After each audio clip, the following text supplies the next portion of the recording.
یہ کہانی ایک تاریخی شخصیت ایڈولف ہٹلر کی زندگی پر مبنی ہے، لیکن اسے صرف ایک سبق اور تاریخ کے طور پر سمجھیں، نہ کہ کسی طرح کی تعریف کے طور پر۔ 1889 میں آسٹریا کے ایک چھوٹے سے شہر میں ایک بچہ پیدا ہوا جس کا نام ایڈولف ہٹلر رکھا گیا۔ اس کے والد ایک سخت مزاج آدمی تھے، جبکہ ماں نہایت نرم دل اور محبت کرنے والی تھیں۔ ہٹلر بچپن میں ایک عام لڑکے کی طرح تھا، مگر اس کے اندر ایک عجیب سا غرور اور ضد شروع سے موجود تھا۔ وہ بڑا ہو کر ایک آرٹسٹ بننا چاہتا تھا، مگر جب اس نے ویانا کے آرٹ اسکول میں داخلہ لینے کی کوشش کی تو اسے مسترد کر دیا گیا۔ یہی ناکامی اس کی زندگی کا پہلا بڑا موڑ بنی۔ وہ مایوسی، غصے اور نفرت کے جذبات میں مبتلا ہونے لگا۔ وقت گزرتا گیا۔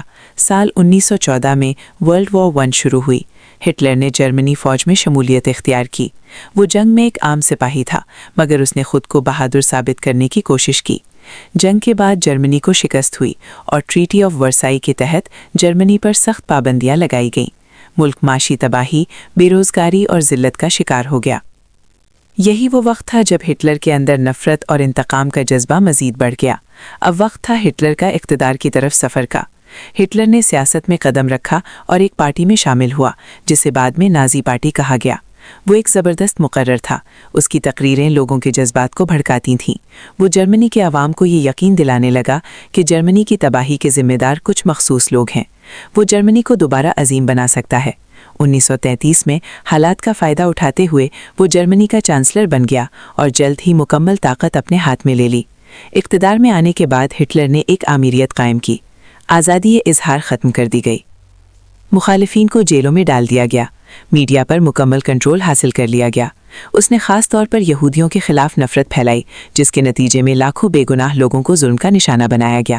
یہ تاریخ کا ایک سیاہ ترین باب ہے جسے ہولوکاسٹ کہا جاتا ہے۔ 1939 میں ہٹلر نے پولینڈ پر حملہ کیا، جس سے ورلڈ وار 2 بینی جنگ عظیم دوم شروع ہو گئی۔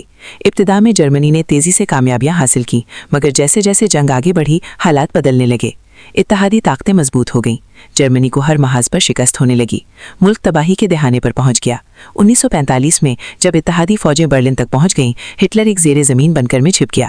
اسے اندازہ ہو چکا تھا کہ اس کی حکومت ختم ہونے والی ہے۔ آخرکار اس نے خودکشی کر لی۔ اس کے ساتھ ہی اس کا اقتدار اور اس کا خواب ہی ختم ہو گیا۔ سبق: ہٹلر کی کہانی ہمیں یہ سکھاتی ہے کہ نفرت، تعصب اور طاقت کا غلط استعمال پوری دنیا کو تباہی کی طرف لے جا سکتا ہے۔ ایک انسان کے خیالات لاکھوں لوگوں کی زندگیوں کو متاثر کر سکتے ہیں۔ تاریخ کو سمجھنا ضروری ہے تاکہ ہم ایسی غلطیاں دوبارہ نہ دہرائیں۔